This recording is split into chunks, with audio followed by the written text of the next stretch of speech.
அவர்களை ஆதரித்து கோவையில் நடைபெறும் பிரச்சார பொதுக்கூட்டத்திற்கு தலைமையேற்று வரவேற்று மகிழ்ந்திருக்கக்கூடிய மேற்கு மண்டல கழகத்தின் பொறுப்பாளர்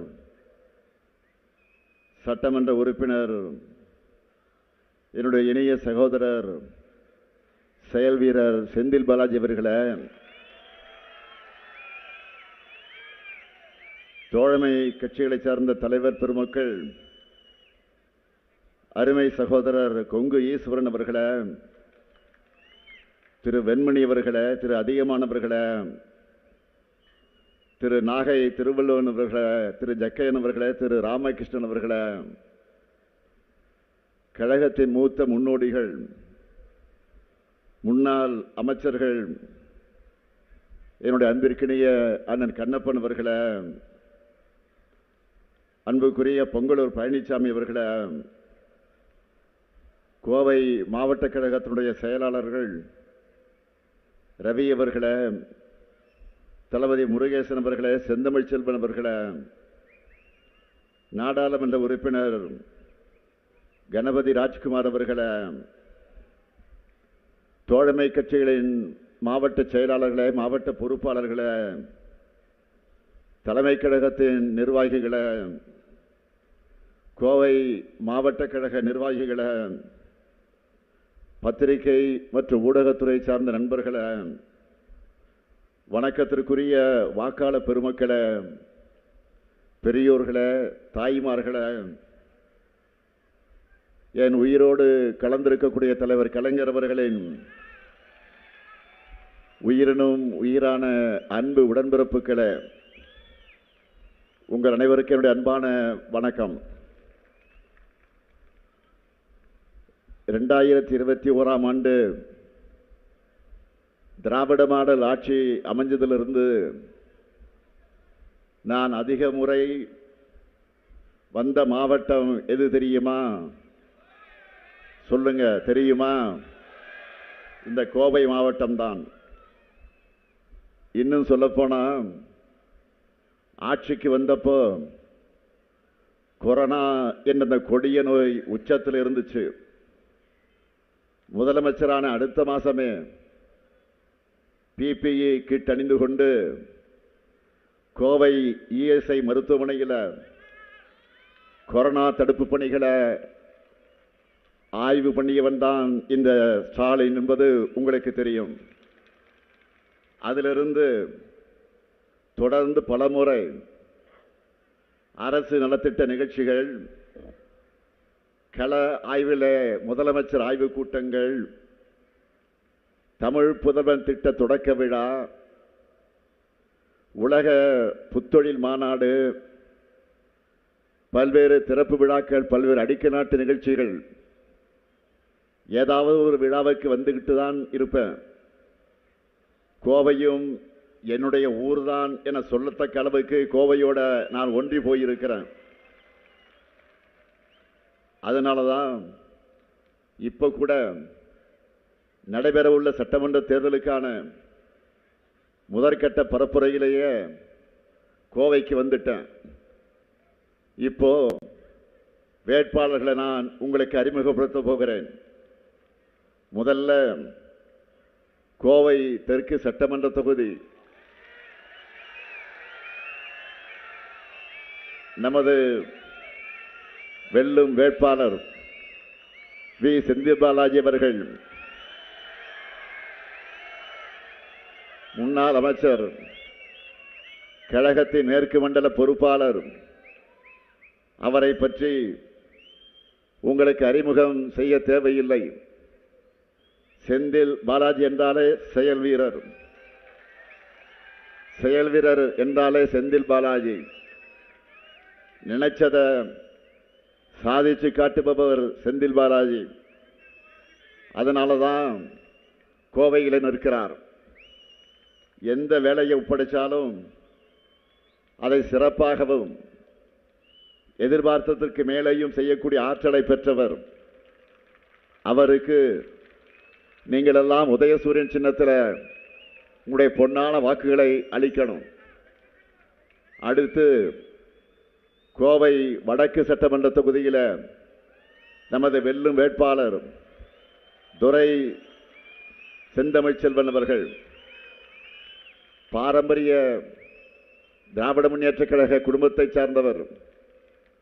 ஐடி ஊழியராக பணியாற்றி இருக்கிறார். பகுதி கழகத்தினுடைய செயலாளராக இருந்து இப்போ கோவை மாநகர கழகத்தின் செயலாளர் பொறுப்பை ஏற்றிருக்கக்கூடியவர். இவரது தந்தை துரைமேவராஜன் அடிமட்ட தொண்டராக இருந்து கோவை மாநகர் பீளமேடு பகுதி கழகத்தின் செயலாளராக பணியாற்றியவர். துரை செந்தமிழ்ச்செல்வனுக்கு உதயசூரியன் சின்னத்தில் நீங்கள்லாம் பொன்னான வாக்குகளை வழங்கிட வேண்டும். அடுத்து சூலூர் சட்டமன்ற தொகுதியில் நமது வெல்லும் வேட்பாளர் தளபதி முருகேசன் அவர்கள் விவசாயத்தை தொழிலாக கொண்டுள்ளவர். கண்ணம்பாளையம் பேரூராட்சி தலைவராகவும் கடந்த 2011-16 வரைக்கும் அவர் பணியாற்றி இருக்கிறார். சூலூர் திருச்சி சாலை விரிவாக்க குழு தலைவர் உள்ளிட்ட பல்வேறு பொறுப்புகளை வகித்திருக்கக்கூடிய அனுபவமிக்கவர். அவருக்கு நீங்களெல்லாம் உதயசூரியன் சின்னத்தில் ஆதரித்து அவரை வெற்றி பெற வைக்கணும். அடுத்து கிணத்துக்கடவு சட்டமன்ற தொகுதியில் நமது வெல்லும் வேட்பாளர் KVK சபரி கார்த்திகேயன் மறைந்த முன்னாள் சட்டமன்ற உறுப்பினர் KVK என்று அழைக்கப்படக்கூடிய KV கந்தசாமி அவர்களுடைய பேரன். KVK அவர்கள் 3 முறை சட்டமன்ற உறுப்பினராக இருந்தவர். அவரது பேரனான சபரி கார்த்திகேயன் அவர்கள் 1998 முதல் கழக உறுப்பினராகவும் பெரியநகமம் பேரூராட்சி தலைவராகவும் பணியாற்றி இப்போ கோவை தெற்கு மாவட்ட இளைஞரணி அமைப்பாளராக இருக்கிறார்.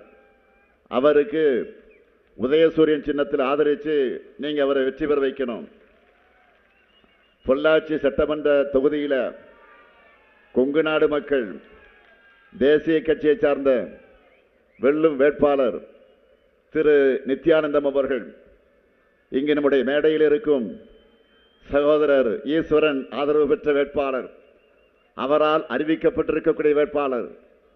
கூட்டணி கட்சியாக இருந்தாலும் நமது வெற்றி சின்னமான உதயசூரியன் சின்னத்தில் அவர் நிற்கிறார். பொள்ளாச்சி கழக உடன்பிறப்புகள் கடுமையாக களப்பணி ஆற்றி பெருவாரியான ஓட்டு வித்தியாசத்தில் அவரை வெற்றி பெற வைக்கணும். அடுத்து வால்பாறை சட்டமன்ற தொகுதியில் நமது வெல்லும் வேட்பாளர் குட்டி என்கிற சுதாகர் அவர்கள். இவரது தந்தை ஆரோக்கியம் அவர்கள் வால்பாறை நகர அவைத்தலைவராக இருந்தவர். சுதாகர் மளிகை கடை நடத்தி வருகிறார். கழகத்தின் மாணவரணியில் இருந்தவர். கிளை செயலாளர், வார்டு செயலாளர், நகராட்சியில் 2 முறை நகராட்சி தலைவராக இருந்திருக்கிறார். 2022ஆம் ஆண்டிலிருந்து வால்பாறை நகர திமுக கழகத்தின் செயலாளராக இருக்கிறார். அவருக்கு நீங்கள்லாம் உதயசூரியன் சின்னத்தில் ஆதரித்து அவரை வெற்றி பெற வைக்கணும். அடுத்து தொண்டாமத்தூர் சட்டமன்ற தொகுதி நமது வெல்லும் வேட்பாளர் NR கார்த்திகேயன் அவர்கள் கழகத்தில் மாவட்ட பிரதிநிதியாக இருக்கிறார். நரசிம்மபுரம் ஊராட்சியின் தலைவராக பணியாற்றி இருக்கிறார். 2010ஆம் ஆண்டு தமிழ்நாடு அரசின் சிறந்த ஊராட்சிக்கான உத்தமர் காந்தி விருது பெற்றவர். அவருக்கு உதயசூரியன் சின்னத்தில் பொன்னான வாக்குகளை நீங்கள் வழங்கிட வேண்டும். அடுத்து மேட்டுப்பாளையம் சட்டமன்ற தொகுதியில் நமது வெல்லும் வேட்பாளர் கவிதா கல்யாணசுந்தரம் அவர்கள். இவர் கோவையின் காவல் தெய்வமாக போற்றப்படும் அருள்மிகு கோணியம்மன் திருக்கோவிலின் அறங்காவல் குழு உறுப்பினராக இருந்தவர். இவரது கணவர் SMT கல்யாணசுந்தரம் காரமடை வடக்கு ஒன்றிய செயலராக இருக்கிறார்.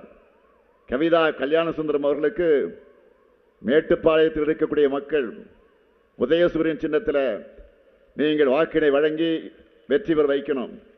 அடுத்து சிங்காநல்லூர் சட்டமன்ற தொகுதி, கவுண்டம்பாளையம் சட்டமன்ற தொகுதி, இந்த 2 தொகுதிகளுக்கும் காங்கிரஸ் கட்சியின் சார்பில் வேட்பாளர்கள் விரைவில் அறிவிக்கப்பட இருக்கிறார்கள். சகோதரர் ராகுல் காந்தி அவர்களால் அறிவிக்கப்பட இருக்கக்கூடிய வேட்பாளர்களுக்கு கை சின்னத்தில் உங்கள் பொன்னான வாக்குகளை அளிக்க வேண்டும் என்று நான் கேட்டுக்கொள்கிறேன். அழைப்பீர்களா? ஆதரவு தருவீர்களா? உங்கள் வாக்கு உதயசூரியனுக்குத்தானே? உங்கள் வாக்கு நம்ம கூட்டணிக்குத்தானே? வெற்றி உறுதியா? உறுதியா? உறுதியா? சத்தமா? நன்றி. வேட்பாளர்கள் இப்பொழுது அமரலாம். வேட்பாளர்கள் அமரலாம். கடந்த நாடாளுமன்ற தேர்தலையும் நகர்ப்புற உள்ளாட்சி தேர்தலையும் திமுக கூட்டணிக்கு மிகப்பெரிய வெற்றியை கோவை மக்களான நீங்கள் தந்தீங்க. அது 2026 தேர்தலையும் முழு வெற்றியாக தொடரணும். இதை அன்போடு மட்டுமல்ல, முழு உரிமையோடு கேட்கிறேன். ஏன் தெரியுமா?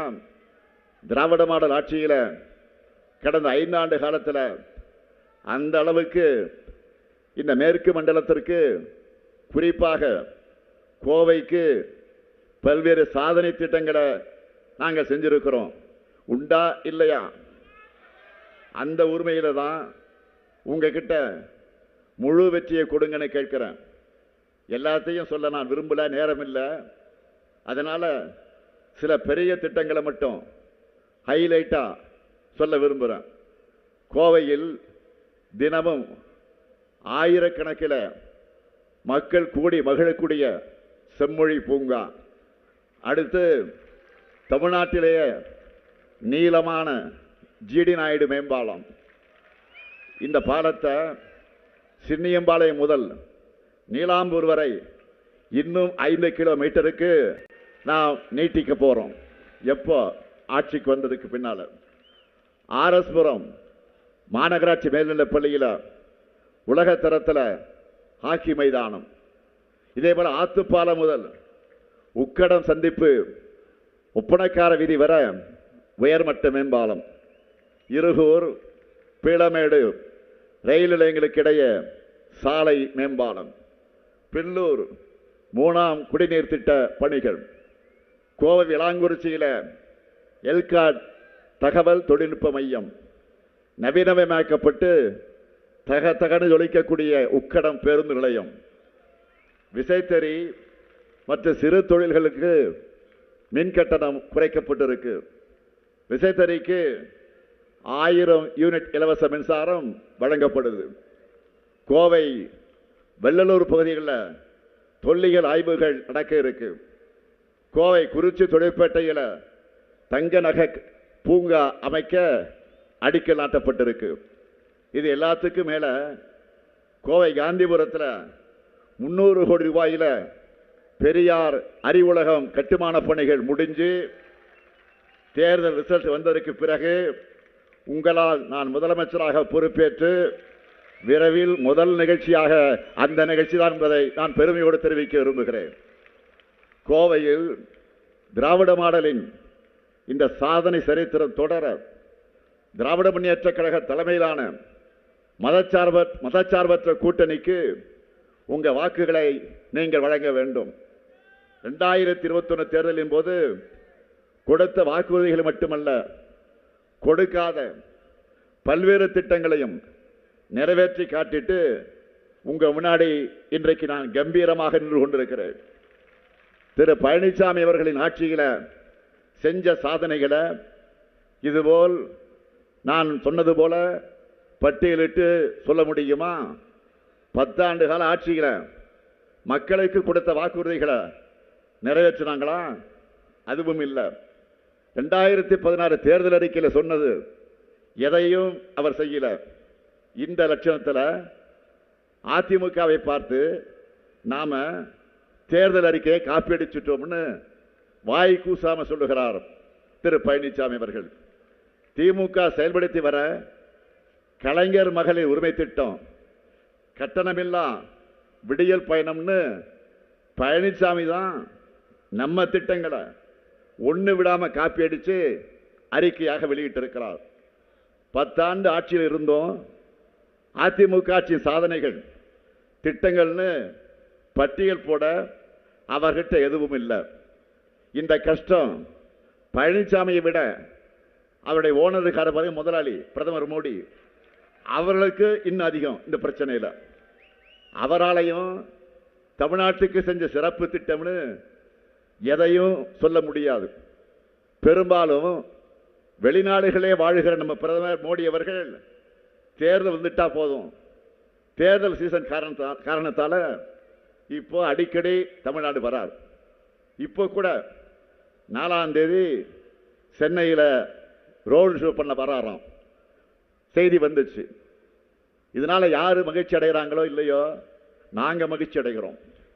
திமுக காரங்களுக்கு இப்ப செம குஷி. ஏன்னு கேட்குறீங்களா? போன முறை 2024 தேர்தல் அப்போ இப்படித்தான் சென்னையில் அவர் ரோடு ஷோ பண்ணார். நாம 40க்கு 40 முழு வெற்றி பெற்றோம். இப்போ அடிச்சு சொல்றேன், அவர் வந்தா நம்மோட 200 தொகுதி இலக்கு அடைகிறது உறுதியாகிடும். மோடி அவர்களும் அமித்ஷா அவர்களும் எத்தனை முறை இங்க வராங்களோ நம்முடைய வெற்றியுடைய மார்ஜினும் கூடிக்கிட்டே போகும். நம்முடைய பிரச்சார பீரங்கியாக இருந்தார் ஒருத்தர், உங்களுக்கு மறந்துருப்பீங்க, ஆளுநர் ராகவேந்திர ரவி. அவர் திடீர்னு அனுப்பிச்சு விட்டாங்க வெளியில. இவங்களாவது வந்து நமக்கு ஹெல்ப் பண்ணுவாங்களேன்னு நினைச்சிட்டு இருந்தோம். அதுவரை இப்போ மகிழ்ச்சி. நான் கேட்கிறேன், பாஜகவை தமிழ்நாட்டுக்கு ஏன் இந்த அளவுக்கு எதிர்த்து கொண்டிருக்கிறது சொன்னால் தெரியாது. ஏன்னா தமிழை, தமிழரை, தமிழ்நாட்டை பாஜக வஞ்சிக்கிறது. இன்னும் வெளிப்படையா சொன்னா அவமானப்படுத்துது. தமிழ்நாட்டுக்கு வந்தா தமிழ் பாசத்துல நம்மையே மிஞ்சக்கூடிய அளவுக்கு நடிக்கிறாங்க இல்லையா? இதுவே பீகார் மாநிலத்தில் தேர்தல் நடந்தப்போ பிரதமர் மோடி என்ன பேசினார்? தமிழ்நாட்டில் பீகார் மக்களை தொடர்ந்து துன்பப்படுத்துறாங்க என்று ஒரு பொய்யை பேசினார். அவர் வகிக்கக்கூடிய உயர்ந்த பதவிக்கு தகுதியான பேச்சாயுது. தமிழ்நாட்டுக்கு வாக்கு கேட்க வந்தபோது நீங்கள் இதை பேசினீர்களே, இப்போ தமிழ்நாட்டுக்கு நீங்க வாக்கு கேட்க வர போறீங்க. பீகாரில் பேசுற அந்த வார்த்தையை தமிழ்நாட்டில் தைரியம் இருந்தால் பிரதமர் மோடி அவர்கள் சொல்வாரா? இதைத்தான் நான் கேட்கிறேன். தமிழ்நாட்டில் பல்வேறு இனம், மொழி, மாநிலங்களை சார்ந்த மக்கள் அமைதியாக வாழ்ந்து கொண்டிருக்கிறார்கள், நிம்மதியாக இருக்கிறாங்க. இப்படி வந்தாரை வாழ வைக்கக்கூடிய நம்மை பார்த்து அபாண்டமா பழி போட்டவர் தான் பிரதமர் மோடி அவர்கள். ஒன்றியத்தில் ஒரு கல்வி அமைச்சர் இருக்கிறார். யாரு? மிஸ்டர் தர்மேந்திர பிரதான் அவர்கள். அவர் இதைவிட மோசமாக பேசினார். நாடாளுமன்றத்திலேயே பேசினார். தமிழர்கள் நாகரிகமற்றவர்கள் பேசினார். நாம் எதிர்த்து குரல் கொடுத்த பிறகுதான் பணிந்து மன்னிப்பு கேட்டார். ஒடிசா மாநிலத்திலேயும் தமிழர்களை எப்படியெல்லாம் அசிங்கப்படுத்தினாங்க, மறக்க முடியுமா? நம்மை கேவலப்படுத்தி விளம்பரங்கள் எல்லாம் எடுத்து வெளியிட்டாங்க. அதை விட கொடுமை என்ன தெரியுமா? பூரி ஜெகநாதர் கோயிலில் இருக்க வேண்டிய கருவூல சாவிய தமிழ்நாட்டுக்கு போயிடுச்சு அப்படின்னு சொல்லி தமிழர்களை திருடர்களாக சித்தரித்து பேசினார். குடியரசு அணிவகுப்பில் மருது சகோதரர்கள், வேலுநாச்சியார், வ.உ.சி., பாரதியார் ஆகியோருடைய உருவங்கள் இடம்பெற்ற தமிழ்நாடு அரசினுடைய அலங்கார ஊர்திக்கு இடமில்லைன்னு மறுத்தாங்க. இதனால தான் தமிழ்நாட்டில் உங்களுக்கு இடம் இல்லை என்று எங்கள் மக்கள் சொல்றாங்க. இன்னும் இருக்கு.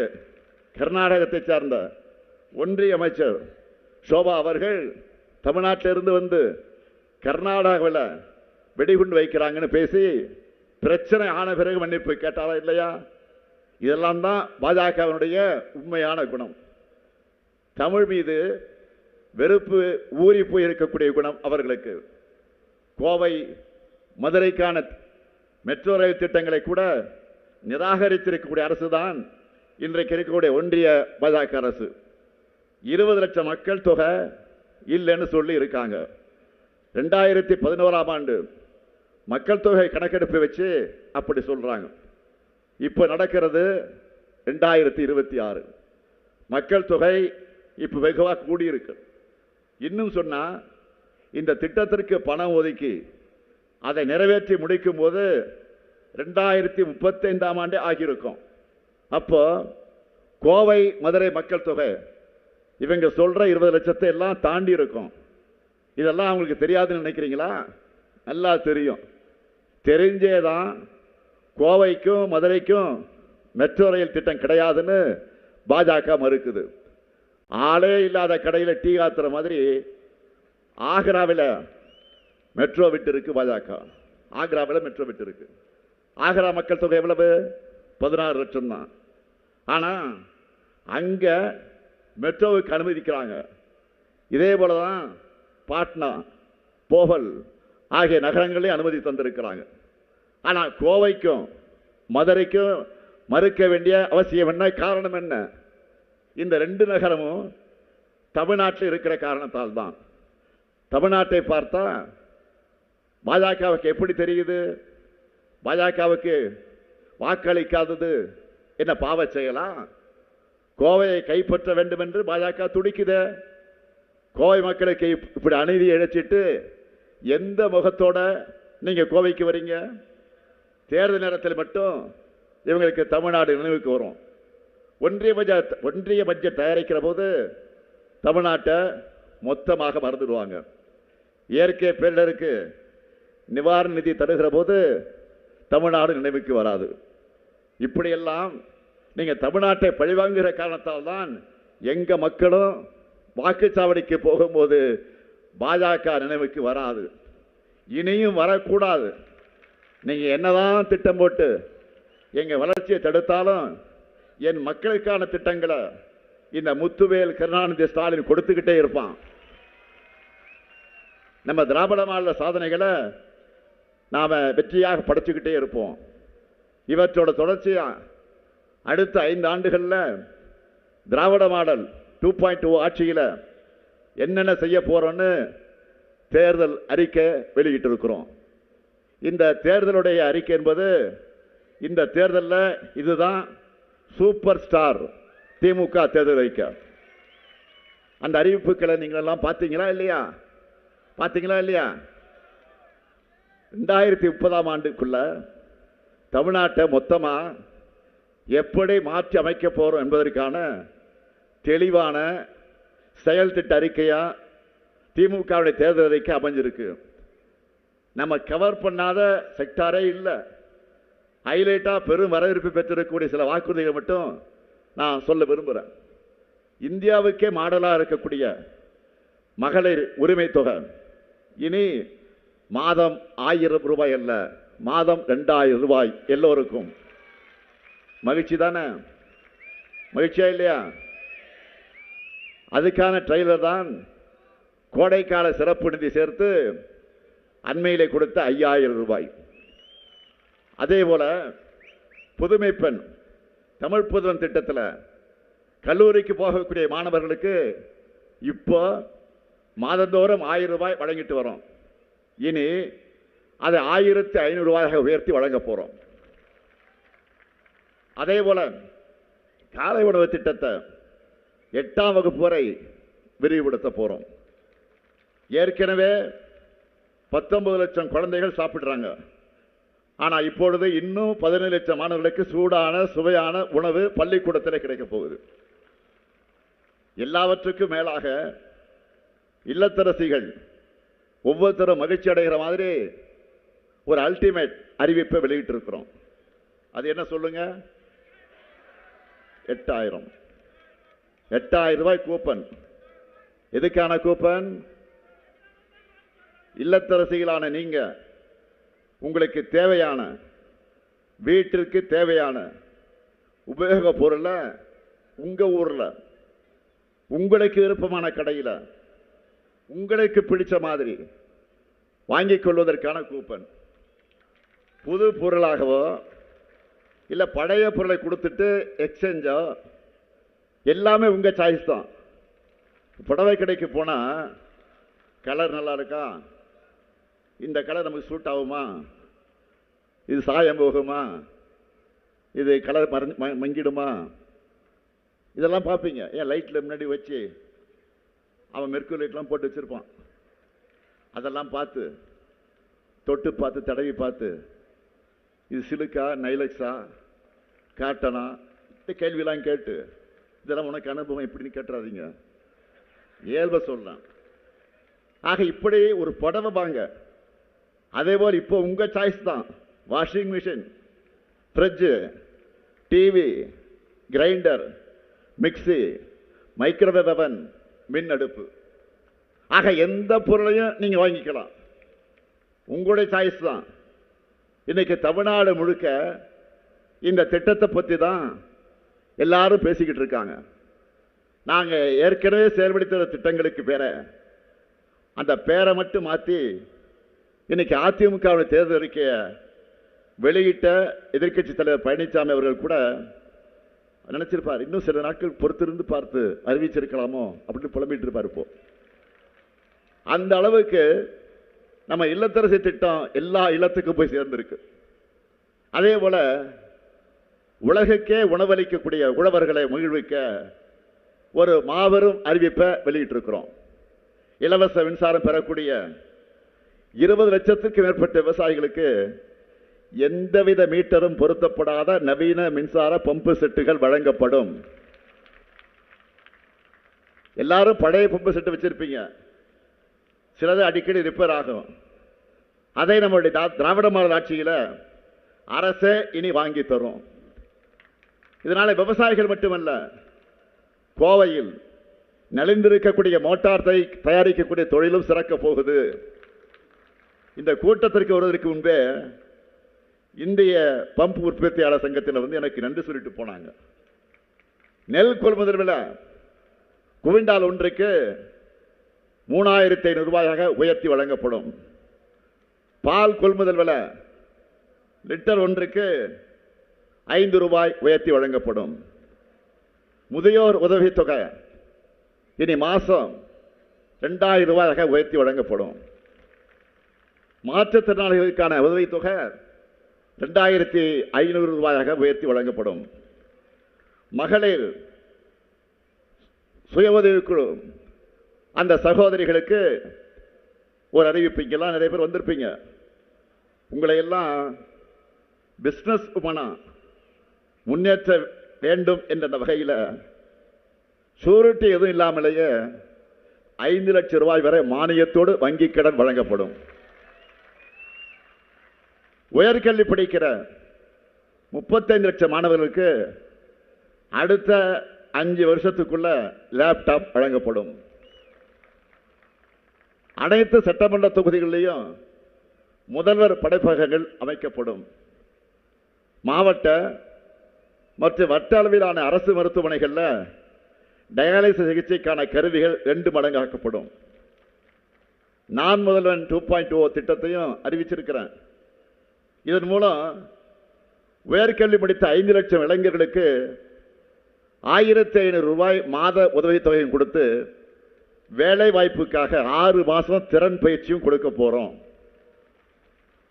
அதே போல தொழிற்சாலைகள் அதிகமுள்ள நகரங்களில் பெண்கள் வேலைக்கு செல்வதை எளிதாக்கக்கூடிய வகையில் 1000 குழந்தைகள் காப்பகங்களை நாங்கள் உருவாக்க போகிறோம். தொழில் வளர்ச்சியில் சிறந்து விளங்கக்கூடிய மேற்கு மாவட்டங்களுக்கான சிறப்பு வளர்ச்சி திட்டம் உருவாக்கப்படும். இதை மிகப்பெரிய புரட்சிகர திட்டமாக நான் பார்க்கிறேன். செயல்பாட்டுக்கு வரும்போது நீங்களும் அதை நன்றாக உணர்வீங்க. அதே போல உங்க கனவை சொல்லுங்க.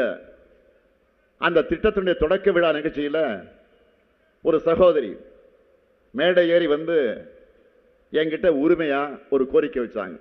என்னன்னா, பிசி எம்பிசி அந்த வகுப்புகளை சார்ந்திருக்கக்கூடிய மகளிருக்கு கடனுதவி வழங்குற திட்டம் வேணும் அப்படின்னு கோரிக்கை வச்சாங்க. அதுக்காக டாப் செட்கோ அமைப்பு ஏற்கனவே செயல்பட்டு வந்தாலும் திராவிட மாடல் 2.0 அதை இன்னும் உயர்த்தி பிற்படுத்தப்பட்டோர், மிகவும் பிற்படுத்தப்பட்டோர், சீர்வரவினர் ஆகியோர் தொழில் தொடங்க உச்சவரம்பு 30 லட்சம் ரூபாயாக உயர்த்தப்படும் வாக்குறுதி தந்திருக்கிறார். டாம்கோ மூலம் சிறுபான்மையினருக்கு இதே போன்ற செயல் திட்டம் செயல்படுத்தப்படும். பெண்களின் பாதுகாப்புக்காக அனைத்து நகரங்களுக்கும் பிங்க் பேட்ரோல் வாகனங்கள் விரிவுபடுத்தப்படும். மகளிர் சுய உதவிக்குழு பெண்கள் ஷேர் ஆட்டோ வாங்க மானியத்தோடு கூடிய வங்கி கடன் பெற்று தரப்படும். கலைஞர் கனவு இல்லம் உள்ளிட்ட திட்டங்கள் மூலமா வீடற்ற ஏழைகளுக்கு அடுத்த 5 வருஷத்துல 10 லட்சம் வீடுகள் கட்டித்தரப்படும். முக்கியமான அனைத்து அரசு சேவைகளையும் ஒரே செயலில், அதாவது ஒரு சூப்பர் ஆப்பில் பெற வழிவகை செய்யப்படும். இப்படி இன்னும் பல வாக்குறுதிகளை கொண்ட தேர்தல் அறிக்கையை நான் வெளியிட்டிருக்கிறேன். நான் ஏற்கனவே சொன்ன மாதிரி இந்த அறிக்கை தான் 2026 தேர்தல் களத்தோட சூப்பர் ஸ்டார். நாங்கள் சொன்னா செய்வோம், செய்வதைத்தான் சொல்வோம். கலைஞரின் மகனான நான் சொன்ன வாக்குறுதிகளை மறக்கவும் மாட்டேன், மறுக்கவும் மாட்டேன். நாங்கள் ஒரு பிராமிஸ் பண்ணா கண்டிப்பா அதை டெலிவர் பண்ணிடுவோம். கோவை மக்களான நீங்க இந்த முறை 10க்கு 10 வெற்றியை திமுகவுக்கு மதச்சார்பற்ற முற்போக்கு கூட்டணி கட்சிகளுக்கு வழங்கணும். நீங்க வழங்குகிற வாக்கு என்பது ஒரு கூட்டணிக்காக மட்டுமல்ல, கூட்டணிக்காக வழங்குகிற வாக்கு மட்டுமல்ல, தமிழ்நாட்டுடைய வளர்ச்சிக்காக வழங்குகிற வாக்கு. பரந்துராதிங்க. பொருளாதார வளர்ச்சியில நம்பர் 1 ஆடைகள், காலணிகள், மின்னணு பொருட்கள் ஏற்றுமதியில் நம்பர் 1. இப்படி இந்திய அளவில் சாதிச்சுட்டு நாங்கள் வாக்கு கேட்க வந்திருக்கிறோம். ஆனா கலவரம் பண்ணால ஜெயிச்சிடலான்னு நினைக்கிற கட்சிக்கு தமிழ்நாடு தக்க பதிலடி தந்தாகணும். தருவீங்க தானே? உறுதியா, நிச்சயமா, சத்தியமா சொல்ல. நன்றி.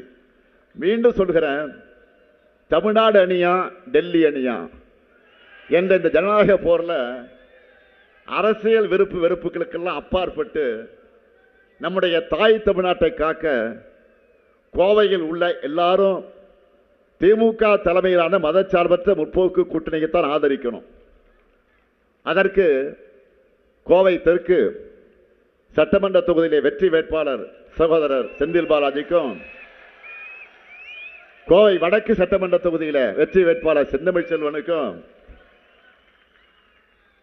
சூலூர் சட்டமன்ற தொகுதியில போட்டியிடக்கூடிய வெற்றி வேட்பாளர் தளபதி முருகேசன் அவர்களுக்கும், கிணத்துக்கடவு சட்டமன்ற தொகுதியில வெற்றி வேட்பாளர் சபரி கார்த்திகேயனுக்கும்,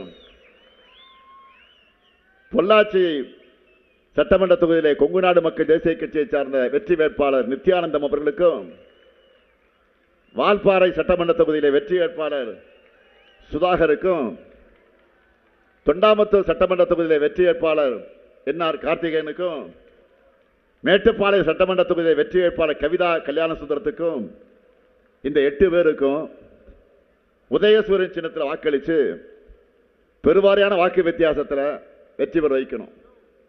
அது மட்டுமல்ல, சிங்கானல்லூர் சட்டமன்ற தொகுதியிலும் கவுண்டமாலம் சட்டமன்ற தொகுதியிலும் அறிவிக்க இருக்கக்கூடிய காங்கிரஸ் கட்சி சார்பில் போட்டியிட இருக்கக்கூடிய கை சின்னத்தில் வாக்களித்து பெருவாரியான வாக்கு வித்தியாசத்தில் வெற்றி பெற வைக்கணும். அன்புக்கும் பண்புக்கும் பாசத்துக்கும் உழைப்புக்கும் புதுமைக்கும் புகழ்பெற்ற கோவை மக்கள் நீங்கள். உங்களுடைய பேராதரவோட திராவிட மாடல் ஆட்சிதான் தொடரணும். கோவையே தயாரா? தயாரா? கோவையை மென்மேலும் வளர நீங்க துணை நிற்கணும். தமிழ்நாடு மென்மேலும் வளர போகுது. அமைய இருக்கக்கூடிய திராவிட மாடல் 2.0 ஆட்சியில எங்க சாதனைகளை நாங்களே முறியடிக்கும் வகையிலான ஆட்சியை நாங்கள் நடத்த போறோம். நாடு வளம் பெற, இந்த நல்லாட்சி தொடர்ந்திட ஆதரிப்பீர் முற்போக்கு கூட்டணி வேட்பாளர்களை. வெல்வோம் ஒன்றாக, வெல்வோம் ஒன்றாக, வெல்வோம் ஒன்றாக. நன்றி, வணக்கம்.